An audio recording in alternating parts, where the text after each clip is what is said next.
राधे राधे दोस्तों। पुराने जमाने की बात है। उस समय सभी जगह हाथी, घोड़े, ऊंट आदि पर आना जाना होता था। रथ और बैलगाड़ियों की भरमार थी। बारातों में भी उन्हीं की धूम थी।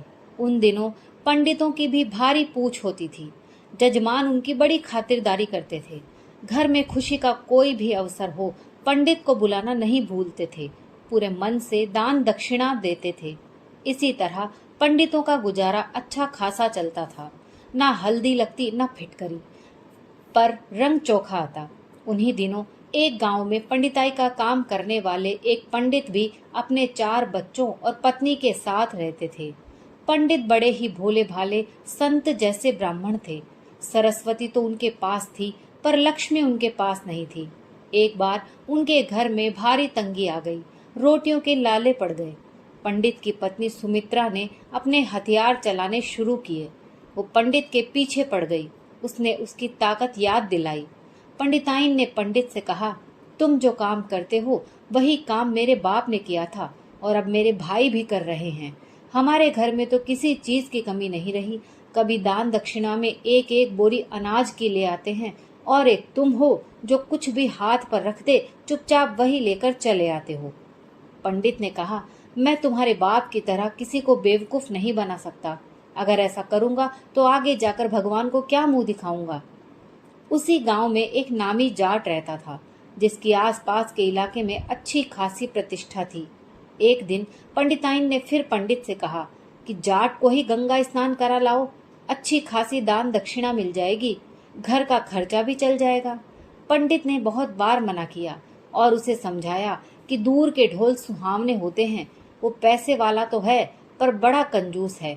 मैं जैसे डाल डाल हूं तो वो पात पात है।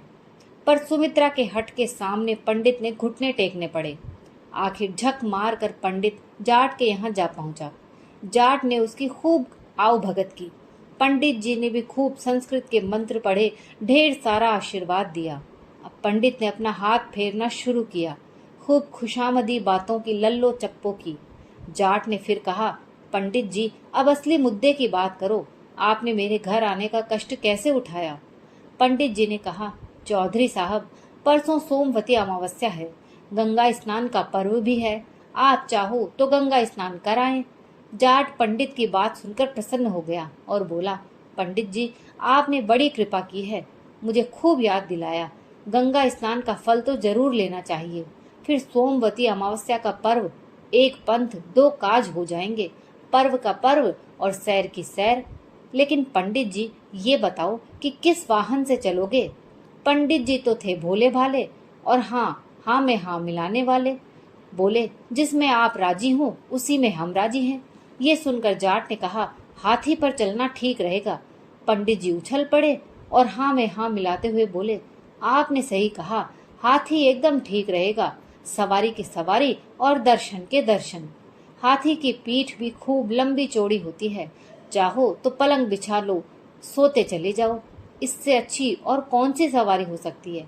तभी जाट ने कहा, पंडित जी, हाथी की सवारी ठीक है, पर उसमें एक खराबी है। हाथी अगर बिगड़ जाए तो सवारी को सूंड से पकड़कर नीचे फेंक देता है और फिर पांव से कुचल देता है। पंडित जी ने फिर हाँ में हाँ मिलाई और बोले, अजी मारो गोली हाथी को, ऐसी सवारी का क्या काम। कालू बिलाव जैसा उसे खिलाने के लिए मन भर कहाँ खाना कहाँ से भी लाया जाएगा। फिर जाट बोला, ऊंट ठीक रहेगा। पंडित जी ने फिर हाँ में हाँ मिलाई। तारीफ के पुल बांध दिए। वाह चौधरी साहब, आपने तो मेरे मन की बात कह दी। ऊंट रेगिस्तान का जहाज, ऊपर बैठो तो चारों तरफ के नजारे देखते चले जाओ। खर्चा कुछ भी नहीं। ऊंट तो कंटीली झाड़ियां खाकर भी सबर कर लेता है। जाट ने लंबी सांस छोड़ी और फिर बोला, पंडित जी, जब ये पागल हो जाए तो मारे बिना नहीं छोड़ेगा। पंडित जी ने फिर पैतरा बदला और बोले, आपने सच कहा। ऊंट भी कोई सवारी है। लंबा डील डोल कदार पीठ, बैठना ही दूबर है। छोड़ो ऊंट को। फिर जाट बोले, अच्छा तो ये बताओ पंडित जी, रथ ले चले क्या। पंडित जी ने फिर कहा, वो है चौधरी साहब, ये बात आपने अच्छी सोची है। रथ तो विष्णु भगवान की सवारी है। धीरे धीरे सैर करता हुआ ले जाएगा, पेट में पानी तक नहीं हिलेगा। इसी बीच जाट फिर बीच में बोल उठा, कहीं टूट गया तो सब गुड़ गोबर हो जाएगा। यात्रा अधूरी रह जाएगी। पंडित जी ने फिर नहले पे दहला लगाया, ज्ञान की पूरी पिटारी खोल डाली और कहा, बैलों को कहाँ बांध, कहाँ दाना पानी का इंतजाम करेंगे। इस तरह जाट सवारियों के बारे में सुझा रहे पंडित जी की हाँ में हाँ मिलाता रहा। बात बनती रही और बिगड़ती रही। आखिर में जाट जी पदयात्रा पर आ गए। इसके लिए पंडित जी का रोम रोम राजी हो गया। पंडित जी ने पदयात्रा का महत्व सबसे अधिक बताया। पांव चलने से तन भी ठीक रहता है और मन भी स्वस्थ रहता है। धर्म का धर्म और कर्म का कर्म हो जाएगा। गंगा स्नान का पूरा लाभ उठा लेंगे। ये सुनकर जाट अब ठंडा पड़ गया और बोला, पंडित जी पैदल चलेंगे तो थक जाएंगे, पूरा बदन टूट जाएगा।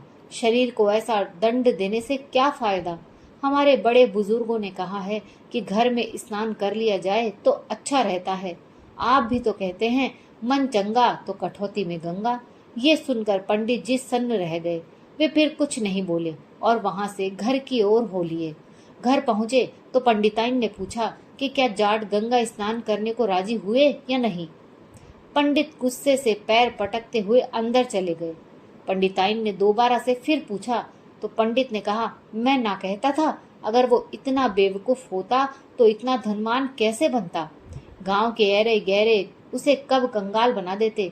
कम वक्त इतना चालाक है कि साफ साफ भी मना नहीं किया और गंगा स्नान को चलने को भी तैयार नहीं हुआ। दोस्तों, ये कहानी यहीं समाप्त होती है। अगर आपको पसंद आई हो तो प्लीज़ लाइक और शेयर कीजिए और कमेंट करके हमें ज़रूर बताइए। और अगर आप मेरे चैनल पर नए हैं तो प्लीज़ चैनल को सब्सक्राइब कर लीजिए, क्योंकि मैं रोज आपके लिए ऐसी ही अच्छी अच्छी कहानियाँ लेकर आती हूँ। कहानी सुनने के लिए आप सभी का बहुत बहुत धन्यवाद।